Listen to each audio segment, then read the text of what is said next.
Ano? Yeah, dyan ka na. Oh. Pag nakalabas sila, sayang yung special nila.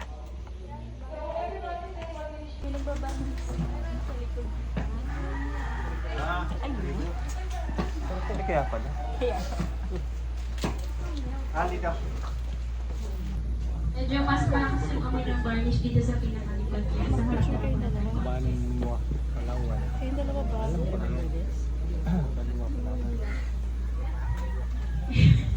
Palawan tribe from southern part ng Palawan. So since 1976, different families, itong village na to is kanilang naging temporary home or shelter. Ma'am sir, different families nila, yung another set po yung bababa dito and while waiting, nag-share ng kanilang cultures and tradition. Yung iba naman po, bumabalik sa kanila, it's about 200 kilometers away from here. So ma'am sir, what we have here is a live load program since na-notice na Dagta ng? Yes po. Dagta ng? Kahoy. Meron yun sa amin. Yung po Doon sa ng bukid sa amin.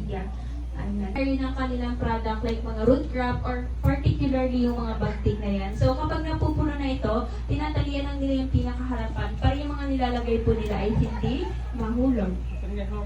Ayan. So kapag mabigat naman po, no problem dahil aside sa shoulder strap, meron silang head strap or head support to carry more weight. Ma'am sure, according din yan sa kanila, yung adult nila, kayang magbuhat ng more than 50 kilos ng bagtik akyat babayan sa mountain. At is nag-range ng 30 kilos or tawag nilang himpal. So gawa yun sa kawanan yung pinagpuko kanina sa itaas yun po ay balat ng baka.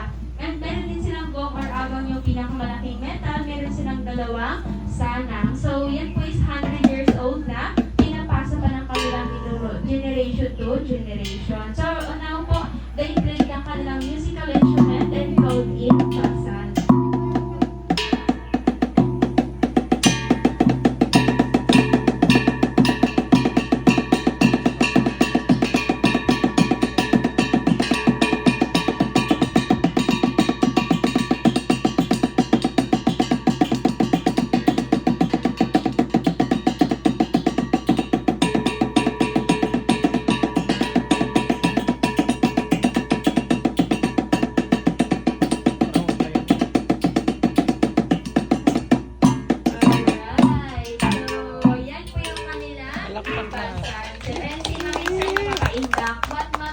So, tinagurian po yan sa pinakauna-unahang gitara natin dito sa Pilipinas. So, magpipili din sila ng kanilang buget na music. Yung buget po, it means bird song yun sa kanila.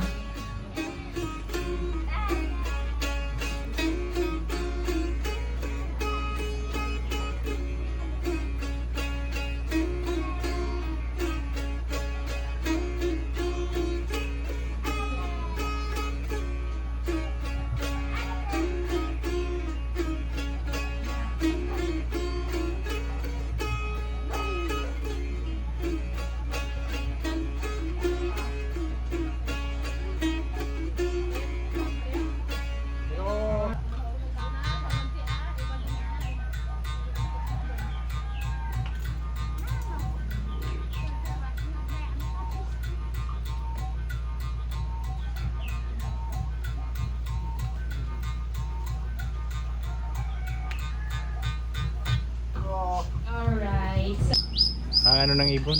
yes po, pang-attract po. Alright. So, ganyan po sila ka-stroke. galing. So, around or more than 30 meters. And kapag sa board, naglalagay po yan sila ng lason sa pinakadulo ng kanilang bala. And yung lason na yon, nanggagawin stone, meron silang metal, pagriyan. Ayan. So, yan po yung kanilang metal. Meron din silang weld cotton. Ayan. So, tinatawag din po nila yung process na yan sa pikan. Ay, ibig sabihin po na sa kanila ay friction. Or yung pag-strike po ng metal dun sa may flintstone.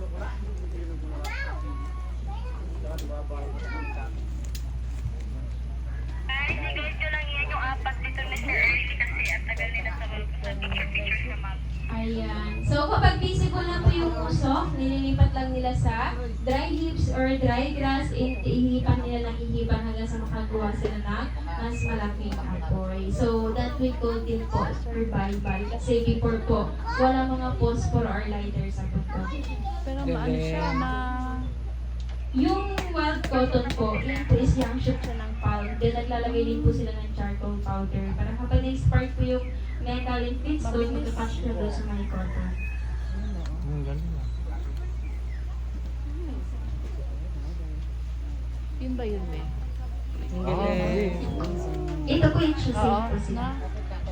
Alright, so yan, may apoy na po. Galing. Thank you. Ayan, kapag ito tumatagal ng tumatagal po ito ng 3 to 5 nights, but depende yun sa kanilang paggamit. Ma'am, sir, naniniwala din sila na yung usok po nito kaya magpatabi yung mga bad luck or bad threat, ginagamit nilang pang-cure illness kapag masakit yung kanilang ulo, chan, or insect repellent. Alright, so ikot po ako, ma'am, sir. Try to smell the smoke. Yung usok nito, amoy siya ng ito. Pero ma'am, sir, magkaiba po ito sila sa insenso na tinatawag natin. Yung usok lang po yung magkasintulan. Ah. So, amoy siya ng Oo nga, bango. Hindi ko siya naamoy. Bango. Namin ko kasi yung barnis eh. Parang yung ano, sa simbahan. Ayun! Oo. Diba? Yes po, yung sa usok ng simbahan. Oo, Pero bango. ma'am, sir, magkaiba po yun sila ha. Yung amoy lang yung magkasintulan. Pwede nang hawakan na, pahawak na lang po. Okay, tingin dito sir. Ma'am, dito muna ma'am, Milo po. Okay, isa pa ma'am. Okay, thank you po.